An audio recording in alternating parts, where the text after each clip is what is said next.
12월 3일 밤에 뭐 모두들 놀라셨겠지만 저는 우리나라도 아닌 다른 나라에서 그 소식을 듣고 참 많이 놀랐습니다. 거의 이제 밤에 잠을 자지 못하고 그 다음날 아침이 되어서 이제 선교사님하고 또 저희 함께 간 목사님들 몇 분하고 같이 이렇게 이제 식사를 하면서 이야기를 하는데 어느 목사님이 그래요. 나는 그래도 이해가 갑니다. 그렇게 이야기를 하니까 옆에 있는 분들이 아니요. 아무리 그렇다고 어떻게 이게 이해가 됩니까? 그렇게 이야기를 하니까 그분 하시는 말씀이 잘못되었다는 것을 내가 몰라서 그러는 것이 아니라 그 심정은 이해가 간다 그렇게 이야기를 해요. 그러면서 어찌되었든 간에 누군가의 그 편이 되어주고 누군가를 이해해주고 한다고 하는 것은 그분을 칭찬하는 것은 아니지만 그런 사람이 있다고 하는 것은 참 어찌 보면 행복한 일이 아닐까 하는 생각을 하게 됐습니다. 그렇다고 뭐 제가 그 일에 대해서 0.1%라도 잘했다는 어떤 그러한 우호적인 얘기를 하려고 하는 것이 아니라 그런 사람에게도 이렇게 편을 들어주는 사람이 있구나라고 하는 그런 생각을 하면서 사람이라고 하는 것이 누군가 내 편이 되어준다, 나와 함께 생각을 같이 한다라고 하는 것은 참 행복한 삶이다라고 생각을 할 수가 있어요. 특별히 오늘 본문의 말씀 속에서도 보게 되면 정말로 바울의 편이 되어주어서 또 바울이 지금 현재 감옥에 있는 그런 상황임에도 불구하고 여전히 바울을 따르고 섬기고 지원하고 있는 그러한 빌립보 사람들과의 관계를 오늘 통해서 그들에게 바울이 서신을 쓰고 있는 그러한 내용을 본문의 말씀입니다. 빌립보 교회는 바울에 의해서 세워진 교회지요. 바울이 제2차 전도 여행을 하고 있던 중에 드로아라고 하는 곳에서 그가 하나님의 환상을 봅니다. 그것은 마게도니아인이 바울을 부르는 그러한 그 환상을 보게 되면서 이제는 더 이상 이 아시아라는 지역이 아니라 유럽으로 하나님께서 자기 자신을 인도하시는구나 생각을 하고 그 유럽으로 방향을 틀게 되는 것입니다. 하나님의 뜻을 따라서 마게도니아 쪽, 유럽의 첫 관문인 그러한 빌립보에 바울이 들어갔을 때에 빌립보에는 애지간한 그 아시아 지역에는 회당이라고 하는 것이 있었습니다. 회당에서 있어서 유대인들이 그곳에서 예배를 드리고 할 때에 바울이 그곳에서 함께 예배를 드리면서 그곳에서 주 예수 그리스도의 복음을 전했던 것이 일상적인 복음 전도의 그러한 어떤 모습이었다고 한다면 빌립보에는 회당이 없었어요. 회당이 없었다는 이야기는 그 지역이 굉장히 유대인들조차도 없는 그러한 약한 지역이었다라고 하는 것인데 보통 이제 유대인들 같은 경우에는 남자 10명이 있게 되면 회당을 짓습니다. 회당을 짓고 그것이 회당을 지을 수 있는 어떤 하나의 근거가 되기도 하고 그래서 회당을 짓고 그곳에서 예배를 드리는데 그곳은 남자 10명도 없었다. 유대인 남자 10명도 없었다라고 하는 이야기가 되는 것이기도 해요. 그러한 그곳에서 예배를 드리고 바울이 이제 복음을 전하기 위해서 쭉 다니다가 강가에서 우리가 그 유명한 한 사람을 만나죠. 우리가 수요일 날 봤던 본문입니다. 사도행전 16장에 자주장사 한 사람을 만나죠. 루디아를 만나게 됩니다. 자주장사 루디아를 만나게 되고 그를 통해서 그곳에서부터 그 작은 집에서부터 예배를 드리기 시작하면서 주 예수 그리스도의 복음을 전하는데 또 이제 큰 사건 하나가 벌어지게 되죠. 그것은 뭐냐면 어떠한 주인이 귀신 들린 여종을 하나를 데리고 있었는데 그 귀신 들린 여종을 통해서 점을 쳤어요. 그러니까 여종에게 귀신이 들려 있으니까 그 귀신을 통해서 점을 쳐주면서 아주 이제 돈을 버는 이제 그런 사람이 있었습니다. 그런데 바울이 지나가다가 보고 귀신 들린 여종을 보고 그냥 주 예수 그리스도의 이름으로 그에게서 귀신을 내어 쫓았어요. 뭐 지금 다들 보셨잖아요. 지난 수요일 날 성경 봤는데 어떻게 이렇게 전혀 새로운 이야기처럼 그러면서 이제 그곳에서 귀신을 내어 쫓고 나니까 어떻게 됩니까? 이 사람이 자기가 먹고 사는 길이 없어져 버린 거예요.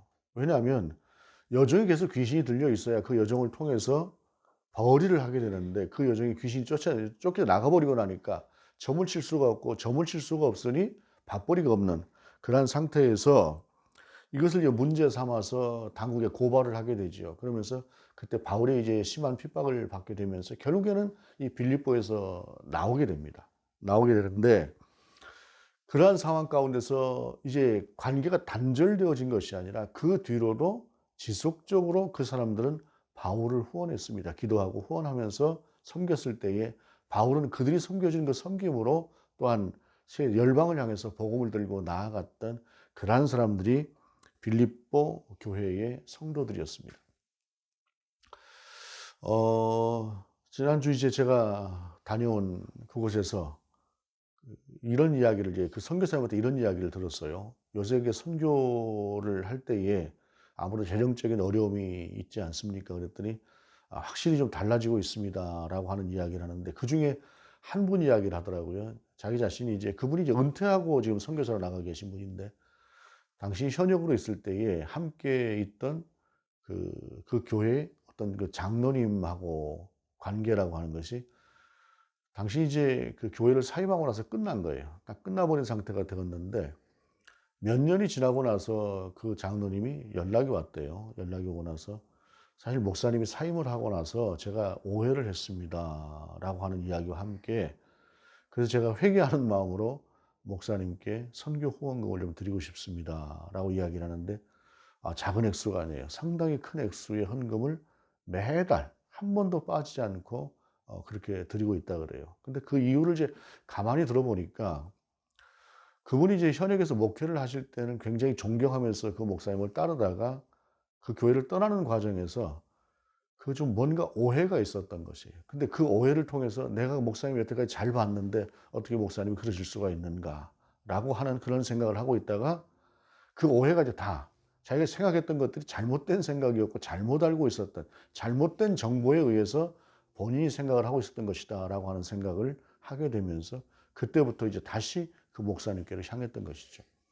그분 같은 경우는 실제로 그 교회를 사임하면서 뭐 그 교회로부터 퇴직금 외에 단 어떤 것 하나도 받지 않고 깨끗하게 딱 떠나셨던 그런 분인데 뒤에 남은 사람들이 쓸데없는 말들을 하면서 그것이 오해를 낳았던 것 같아요. 그러면서 그 목사님을 향해서 어찌 보기에는 제가 들을 때는 흠모하는 마음으로 그 목사님께 계속해서 후원헌금을 드리고 있는 그런 모습들을 봤어요. 여러분, 이제 사람이 살아가면서 누군가를 그렇게 존경하고 또 나아가서 흠모할 만한 그러한 사람이 있다고 하는 것은 얼마나 행복한 일일까요? 빌립보 교회 사람들이 바울을 만났기 때문에 그런 행복한 신앙생활을 할 수 있었던 것이죠. 제가 말씀을 준비하면서 어저녁에 가만히 생각을 해봤습니다. 내 마음속에서 내가 진실로 존경하고 따를 만한 분들이 과연 내 인생에서 몇 분이나 있었을까라고 하는 생각을 해볼 때 뭐 안타깝게도 저는 두 분밖에는 생각이 안 나더라고요. 두 분밖에는. 그러면서 그런 사람, 그런 분을 만난다고 하는 것이 얼마나 어려운 일인가라고 하는 생각을 하게 되었습니다. 뭐 그러면 이제 사람들이 그렇게 쉽게 이야기를 하죠. 목사님이 그런 사람이 되어주면 좋지 않겠습니까? 라고 하는데 여러분, 그게 쉽겠습니까? 제 평생을 통해서 제가 만났던 사람들 중에서 제가 존경하고 흠모할 만한 사람을 찾는데 두 분이었습니다. 두 분. 근데 어떻게 그게 쉽겠는가 말입니다. 사람이라고 하는 것이 어찌됐든 그럼에도 불구하고 기본적인 것은 상식적인 선 안에서 살아간다고 하는 것은 그래도 최후의 보루, 이것은 내가 넘지 않는 그런 삶을 살겠다, 그렇게 살아간다고 하는 것은 대단히 중요한 의미라고 생각을 합니다. 우리는 우리 한계를 아는 것이 필요하지요. 그렇기 때문에 우리가 무엇인가를 원할 때에도 그렇습니다. 이 세상에 예를 들어서 그리스도인들을 향해서 사회에서 세상에서 그리스도인들이 왜 그러냐고 이야기를 하지요. 근데 그 사람들의 이야기를 가만히 들어보게 되면은 그리스도인들만큼 살지도 못하는 사람들이 주로 그런 얘기를 해요. 그리스도인들보다 더 잘 사는 사람들이 그런 얘기를 하면은 이해를 하겠는데 뭐 묻은 개가 뭐 묻은 개를 나무라 한다고 하는 그런 모습들을 볼 때 한심스럽다는 생각을 하게 되는데 근데 문제는 그리스도인들 중에서도 그런 사람들이 있어요. 자기는 그리스도인으로서 그리스도인답게 살지 못하면서 오늘날 교회가 어떻고 자꾸 그런 이야기들을 많이 하는 것들을 보게 되면 참 안타깝다 하는 생각을 합니다. 정말 너나 좀 잘했으면 좋겠다 하는 생각을 하게 되는데 어찌됐든 그러한 속에서 그들은 이렇게 아름다운 관계를 가지고 있었어요. 그러나 그들을 향해서 바울이 쓴 첫 문장은 내가 너희를 생각할 때마다 나의 하나님께 감사하며 라고 하는 그런 말씀으로 시작을 합니다. 얼마나 자기 자신을 위해서 기도해주고 끝까지 함께 해주는 그 사람들이 고마웠겠어요. 그러면서 하나님 앞에서 늘 감사한 마음으로 가졌겠죠. 그러면서 4절에 간구할 때마다 너희 무리를 위하여 기쁨으로 항상 간구함이라고 말씀하고 있습니다. 간구할 때마다 너희 무리를 위해서 기쁨으로 항상 간구한다라고 하는 것이죠. 비록 감옥이라고 하는 상황 가운데서 그가 놓여져 있었지만 바울은 기쁨을 잃지 않았습니다. 왜냐하면 그는 바라보고 목적하는 것이 분명했기 때문에 그렇습니다.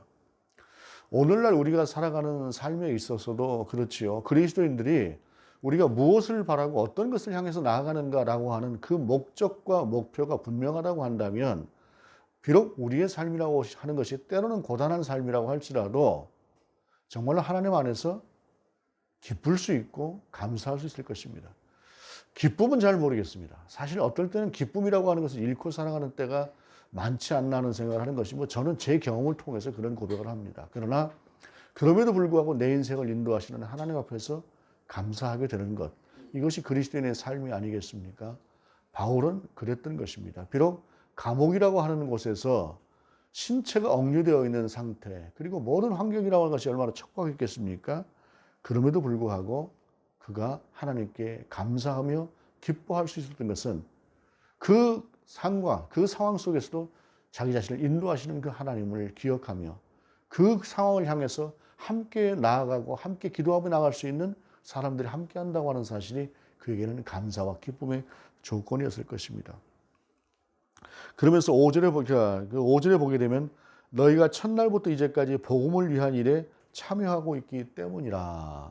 특별히 그들을 향해서 기뻐하고 감사하며 간구하게 되는 것은 자기 자신만 하나님의 나라, 하나님의 복음을 위해서 달려가는 것이 아니라 그들도 자신이 전해주는 그 복음을 가지고 함께 하고 있다고 하는 사실, 하나님의 나라를 위해서, 하나님의 복음을 위해서 함께 나아가고 있다는 사실을 생각하면서 그것으로 그는 기뻐할 수 있었다라는 것입니다.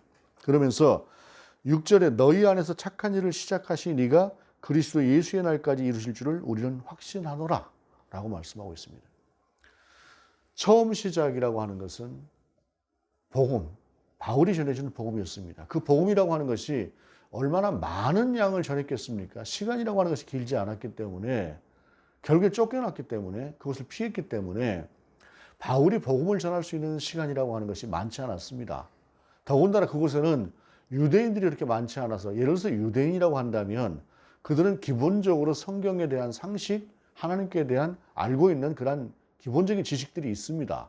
그래서 그 가운데서 그들이 여태까지는 잘못 알고 있고 깨닫지 못했던 부분인 하나님의 아들이신 독생자 예수 그리스도를 전해주는, 그것으로 인해서 지금까지 쌓여왔던 그 신앙이라고 하는 것이 확장되어지고 밝히 알게 되어지는 그러한 효과가 있다고 한다면, 그곳에 있었던 사람들 같은 경우에는 성경도 알지 못했고 하나님도 알지 못했고 복음도 알지 못했던 사람들에게 작은 핵심들 몇 가지를 전해주었을 텐데, 그것을 가지고 그들이 흔들리지 않고 하나님을 향해서 계속해서 나아가고 있었던 그들의 모습을 보면서 이제 시작되었던 그 시작이 예수 그리스도가 이 땅에 오심으로 말미암아, 다시 오심으로 말미암아 완성되어질 하나님의 나라, 아니면 우리가 하나님께로 직접 나아가서 하나님께서 부르심을 받고 이제 임종 후에 하나님께로 나아가는 그 나아감을 통해서 우리 가운데 온전하게 이루어질 하나님의 나라, 그 나라라고 하는 날까지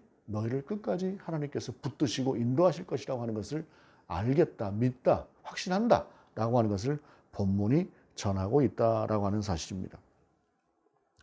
2000년 전에 이 땅에 예수 그리스도가 오셨습니다. 이 땅에 오셔서 친히 사람이 되셔서 우리 가운데 길을 놓아주시고 진리가 무엇인가를 알게 하셨습니다. 그리고 그 길을 통해서 생명을 얻게 하는 길을 우리 가운데 주셨던 것이죠. 그 길과 진리와 생명 되신 예수 그리스도로 말미암아 복음이 우리에게까지 전해졌습니다. 우리가 언젠가 예수 그리스도를 믿었고, 언제부터 예수 그리스도를 믿었고, 또는 태어나면서부터 예수 그리스도를 믿는 그런 상황 속에서 믿고 자라왔고, 그런 상황에서 이것으로 끝이 아니라 완전하게 이루어지는 우리의 믿음이 궁극적으로 이루어지게 될 그 나라에까지 그리스도께서 우리를 인도하실 것이다라고 하는 그 사실을 확신할 만큼 그들은 빌립보 교인들은 그렇게 서 있었다는 사실입니다. 시작을 뜨겁게 했다고 할지라도 지금 현재의 상황이라고 하는 것이 어떤 상황인가라고 하는 것에 따라서 우리는 우리에게 주어질 날을 다시 생각해 볼 수가 있습니다. 예를 들자면 차지도 않고 뜨겁지도 않은 그러한 상황 가운데서 우리의 신앙이라고 하는 것이 제대로 서 있지 않을 때에 그 믿음이라고 하는 것이 끝까지 간다라고 누가 보장을 할 수 있겠습니까? 우리의 신앙은 언제나 하나님을 향해서 오늘 현실이 하나님을 향한 자세로 분명하게 서 있어야 된다라는 것입니다. 그러면서 7절에 내가 너희 무리를 위하여 이와 같이 생각하는 것이 마땅하니 이는 너희가 내 마음에 있음이며 나의 매임과 복음을 변명함과 확증함에 너희가 다 나와 함께 은혜에 참여한 자가 됨이라. 비록 떨어져 있지만 그들은 바울과 함께 하나 된 교회 공동체의 일원으로서 함께 한 지향점을 향해서 나아가고 있는 그 나아감이 분명했다라는 것입니다. 그러면서 8절에 내가 예수 그리스도의 심장으로 너희 무리를 얼마나 사모하는지 하나님이 내 증인이시니라. 내가 너희를 향해서 얼마나 뜨거움으로 사랑하는지 하나님이 내 증인이시다 라고 하면서 그 다음에 그들 가운데 당부하는 말씀이 이어집니다. 9절에 내가 기도하노라 너희 사랑을 지식과 모든 청명으로 점점 더 풍성하게 하사 라고 말씀하고 있어요. 지식이라고 하는 것은 헬라 사회에 있어서 이때 당시에 어떤 헬라 문화권 안에 있는 로마 사회에서 대단히 중요한 문화였습니다. 지식은 대단히 중요한 것이었고 지식이라고 하는 것은 최고의 가치다라고 여겨질 만큼 그런 것이 지식이었습니다. 그 지식을 헬라어로 이야기할 때 그노시스다라고 이야기를 합니다. 그런데 오늘 본문 속에서 말씀하고 있는 지식은 에피그노시스다라고 하는 말입니다. 단어입니다. 에피라고 하는 말은 어떤 것 위에라고 하는 말이 되는 말이에요. 그러니까 에피그노시스라고 하는 말은 어떤 말이냐면은 보통 우리가 알고 있는 지식, 그 최고라고 생각할 수도 있는 그 지식 위에 있는, 하나 더 위에 있는 그 지식이다라고 하는 것을 말씀하고 있는 것이 에피그노시스라고 하는 말의 뜻입니다. 즉, 이 말은 세상 가운데서 진리라고 알고 있는, 지식이라고 알고 있는 것을 넘어서는 지식, 그 지식이 무엇이겠습니까? 하나님을 아는 지식이지요. 예수 그리스도를 아는 지식입니다. 그 지식을 가지고 그리고 거기에 뭐라고 말씀하십니까? 지식과 모든 총명으로 점점 더 풍성하게 하사. 지식이 하나님을 아는 것이라고 한다면 오늘 본문에서 말씀하고 에피그노시스라고 하는 말이 하나님을 아는 지식이라고 한다면 총명이라고 하는 말은 아이스테시스라고 하는 말인데 이 말씀은 신약 성경 전체를 통해서 구약에는 헬라어 자체가 쓰여지지 않으니까 전체를 통해서 한 번 나오는 말입니다. 이 말을 우리나라식으로 우리말로 표현한다고 한다면 무엇인가를 분별해내는 능력을 이야기하는 것입니다. 지혜와도 같은 것입니다. 그러므로 세상에 있는 모든 사물을, 모든 지식들을 통해서 그 지식 가운데서 하나님께 필요한 지식들, 하나님을 아는 지식들, 세상이 아무리 이것이 귀한 지식이다라고 한다고 할지라도 그것이 하나님과 반하는 것이라고 한다면 그 문제를 분별할 수 있는, 그것을 부인한다라고 하는 것이 아니라, 그 지식 자체를 부인한다고 하는 것이 아니라 그것을 넘어서 있는 하나님을 발견할 수 있는, 하나님을 알 수 있는 그 지식과 지혜를 이야기하는 것이 오늘 본문의 말씀입니다. 그러므로 그것이 점점 더 풍성해질 수 있도록 바울은 그것을 위해서 기도하고 있다는 것입니다. 그 말씀은 우리의 신앙이라고 하는 것이 멈춰서 있다고 할 때에 그 멈춰섬이라고 하는 것은 곧 후퇴나 마찬가지인 것이에요. 신앙은 그래서 항상 주께로 나아가는 것입니다. 그렇다고 세상을 살아가면서 우리 신앙이 늘 진보하는 것만 아니죠. 분명하게 우리는 다운될 때 있고 힘들어지는 때가 있습니다. 그래서 어떨 때는 우리의 신앙 자체가 뿌리째 흔들리는 그러한 경험들을 평생을 통해서 한두 번은 할 수 있지 않을까 하는 생각을 합니다. 그러나 그 과정들을 통해서도 끝까지 하나님을 바라보고 하나님을 놓지 않는 것, 그것이 바로 점점 더 풍성함으로 나아가는 과정이다라고 하는 사실입니다. 이 세상에 세천 비바람이나 폭풍을 맞지 않고 자라가는 나무는 없을 것입니다. 때로는 태풍이 날아와서 거의 뿌리채 뽑혀질 만한 그러한 바람을 맞이하기도 하고, 때로는 모든 것이 다 쓸려가 버릴 만한 그러한 비를 맞이하기도 하지만 그러한 상황 속에서도 견뎌내며 뿌리를 내리고 끝까지 나아가는 것, 그것이 살아있는 나무인 것처럼 우리의 신앙도 그와 다르지 않고 여러 가지 상황 가운데서 우리 가운데 힘주시는 그 하나님을 손을 붙들고 나아가는 것이라는 것입니다. 그런데 이것이 신앙과 다른 어떤 신념이라고 하는 것이 다른 것은 어떤 것들이냐면은, 신념은 내가 믿고 있는 것이 옳다라고 생각하고 끝까지 놓지 않는 것을 이야기하는 것이 신념입니다. 근데 신앙은 그러한 상황 가운데서 도우시는 하나님을 경험하고 알게 되고 확신하게 되는 것, 경험하게 되는 것, 이것이 신앙과 신념의 차이인 것이죠. 세상은 신념은 알아도 신앙을 알지는 못합니다. 그러나 우리는 신념을 넘어서는 신앙을 알고 있기 때문에 우리의 손을 붙들고 가시는 그 하나님을 만날 수 있다라는 것입니다. 그러면서 그 다음에 이어지는 말씀이 10절에 너희로 지극히 선한 것을 분별하며 또 진실하여 허물 없이 그리스도의 날까지 이르고 라고 말씀하고 있습니다. 여러분, 선한 것이라고 하는 것이, 가장 선한 것이 어떤 것이냐라고 하는 것을 이야기할 때 이때 당시에 선이라고 하는 것은 행복이었습니다. 행복하다라고 하는 것이 최고의 선이다. 그 이야기는 나만 행복을 이야기하는 것은 아니죠. 예를 들어서 상대의 행복을 빼앗아가는 것, 그것이 선이 아닌 악이다라는 것이죠. 그러므로 우리는 누구의 행복도 뺏지 않고 함께 더불어 행복할 수 있는 것, 이것이 바로 본문에서 말씀하고 있는, 그러니까 그때 당시 헬라 사회에서 가지고 있었던 선이라고 하는 개념이었습니다. 그런데 이 세상에 상대의 행복을 뺏지 않고 내가 행복할 수 있는 방법이라고 하는 것이 그렇게 많지는 않을 것입니다. 특별히 그 사회가 지향하는 어떤 것들이, 행복을 위해서 필요한 요소, 요건들이 여기도 이런 것들이 갖춰져야 된다고 생각을 할 때 그것은 필연적으로 누군가의 것과는 좀 다르게 내 속에 좀 더 많이 들어오는 것이 되어야 되는 그러한 상황이 될 수밖에 없는 것이죠. 공평이라고 하는 것하고는 달라질 수 없습니다. 행복은 절대로 공평, 이러한 기준에 있어서 행복은 공평이 될 수가 없습니다. 그런데 여기서 말씀하고 있는 선이라고 하는 것은 그것이 선한 것이라고 하는 것은 그것을 이야기하는 것은 아니죠. 바로 하나님 앞에서 무엇이 옳은 것인가라고 하는 것을 이야기하는데, 중요한 것은 진실이라고 하는 것이 이 본문이 사용하고 있는 선한 것을 분별하며 또 진실하여 허물 없이 그리스도의 날까지 이루고라고 하는 것에 있어 진실이라고 하는 것을 오늘 본문을 우리 가운데 주시면서, 진실이라고 하는 것이 어떤 의미인가라고 하는 것을 이야기할 때 진실이라고 하는 단어가 에일리크리네스라고 하는 단어예요. 그것은 뭐냐면 햇빛과 판단하다라고 하는 두 단어가 합쳐진 그런 단어가 바로 에일리크리네스라고 하는 단어인데, 진실이라고 하는 것은 그냥 무조건 믿는 그 믿음과 같은 것이 아니라 분명하게 판단하여 알게 되는 것을 이야기하는 것이죠. 예를 들어서 우리가 처음에 알지 못하는 상태에서 우리가 믿음 생활을 합니다. 그러나 알지 못하는 상태에서 무조건 믿는다라고 하는 것은 사실은 위험한 믿음일 수 있습니다. 믿음은 확인하는 것입니다. 그래서 기도가 필요한 것이고, 그래서 또한 하나님 앞에서 나와 갖는 어떤 관계라고 하는 것이 중요한 것인데, 분명한 것은 하나님은 나와 함께 하시기 때문에 우리의 삶 속에서 우리의 믿음이라고 하는 것은 그를 확인하는 것이에요. 그래서 진실은 확인되는 것 절차가 분명히 필요한 것입니다. 사실상 오늘날 우리 사회 같은 경우에 문제가 무엇입니까? 내가 이렇게 생각하고 있는 어떤 하나의 진영, 내가 옳다고 생각하고 시작했던 그 시작에서 조금도 흔들리려고 하지 않는다는 것입니다. 놓으려고 하지 않는다는 것이에요. 필요한 것은 다시 확인하고 이것이 맞는가라고 하는 그 절차라고 하는 것을 잃어버렸다는 것입니다.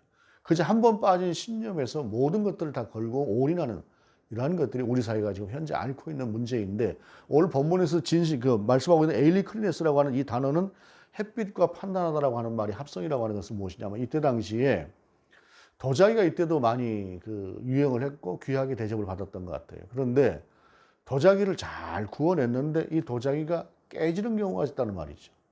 깨어지게 되면 이 도자기가 아깝고 비싼 것이다 보니까 사람들이 거기에 유약을 바르고 이렇게 해서 도자기가 안 깨진 것처럼 아주 교묘하게 딱 가져다 놓는 것이죠.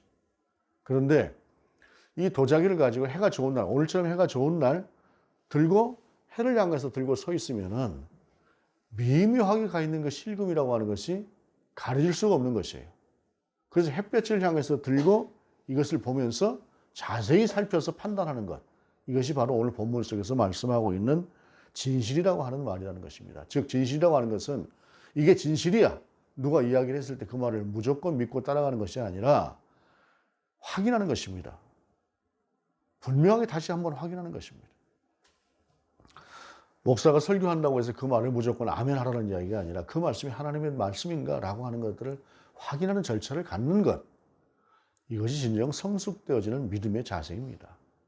그렇다고 들으면서 무슨 말 틀렸고 무슨 말 맞고 이걸 뭐 적으면서 판단하고 체크하라는 이야기가 아니라 그 방향이 정말 하나님께서 원하시는 방향으로 가고 있는가 라고 하는 것들에 대해서는 우리가 정리하면서 확인하는 절차를 가져야 된다는 것입니다. 그렇지가 않을 때 목사 아니라 그 어떤 사람일지라도 하나님이 아닌 다른 것으로 길을 인도할 때에 그 길을 우리가 함께 할 수 없다라고 하는 결론으로 갈 수 있을 만큼 되어 있어야 그것은 성숙한 길이라는 것입니다. 그렇다고 해서 내 마음에 안 든다고 해서 사사건건을 이야기하자는 것이 아니라 교회 공동체라고 하는 틀 안에서 적어도 하나님을 향해서 가는 그 길 방향이 맞는가. 때로는 약간 옆으로 갈 수도 있을 것입니다. 그러나 분명히 앞을 향해서 가고 있는가라고 하는 것들을 함께 보면서 기도하고 나아가는 그 나아감이라고 하는 것이 필요하다라고 하는 것입니다. 그러면서 바울은 예수 그리스도로 말미암아 의의 열매가 가득하여 하나님의 영광과 찬송이 되기를 원하노라 라고 말씀하고 있습니다. 우리가 하나님을 아는 지식 가운데서 모든 것을 판단하고 분별하고 진실한 것들을 확인해 가면서 하나씩 하나씩 그 안에서 자라갈 때에 예수 그리스도로 시작한 그 시작이 예수 그리스도가 이루시고자 하는 그 온전함에까지 이루어짐으로 마침이 되는 그날까지 세워질 수 있을 것을, 그렇게 세워져 갈 것을 바울은 명하고 있다라는 것입니다. 대림절 두 번째 주일입니다. 우리가 2000년 전에 오셨던 성탄의 주님을 기억하면서 그 주님으로 말미암아 우리의 인생이 바뀌지 않았습니까? 우리의 세계관이 바뀌었고 그 어떤 것과도 바꿀 수 없는 오직 한 분이신 예수 그리스도, 그분의 그 소중함을 알게 되지 않았습니까? 구원의 길을 알게 되지 않았습니까? 그 성탄을 우리가 다시 한번 기억하면서 또한 그분이 그 길만 열어주시고 우리를 떠나신 것이 아니라 지금도 하나님 우편에 앉아 계시면서 다시 우리 가운데 오실 주님으로 우리를 향하고 계시다는 사실. 그래서 재림이라고 하는 이 사실은 예수 그리스도는 하나님은 살아계신 하나님이라고 하는 사실을 우리가 고백하면서 그 살아계신 하나님이 우리를 향해 바라보시는 그 삶의 나의 모습은 어떤 것인가 라고 하는 것을 바라보면서 특별히 오늘 본문의 말씀을 향해서 나는 잘 가고 있는가? 나는 잘 살고 있는가? 나는 참된 그리스도인인가? 라고 하는 것들을 기억하면서 버릴 것은 버리고 채울 것은 채우는 그러한 삶으로 나아갈 수 있는 저와 여러분 될 수 있기를 원합니다. 기도하시겠습니다. 주님, 우리의 삶 가운데 함께 하시며 우리와 같은 인간이 되시고 또한 이제는 온전한 하나님으로서 우리를 위한 하나님의 날을 준비하시고 다시 오시겠다고 하는 그 약속의 날을 준비하고 계시는 그 주님을 우리가 바라보며 우리의 삶 가운데서 늘 능력과 힘으로 함께 하시는 하나님을 경험하며 또한 우리를 점검하며 그렇게 나아가는 우리가 될 수 있도록 인도하여 주옵소서. 주 예수 그리스도의 이름으로 기도드립니다. 아멘.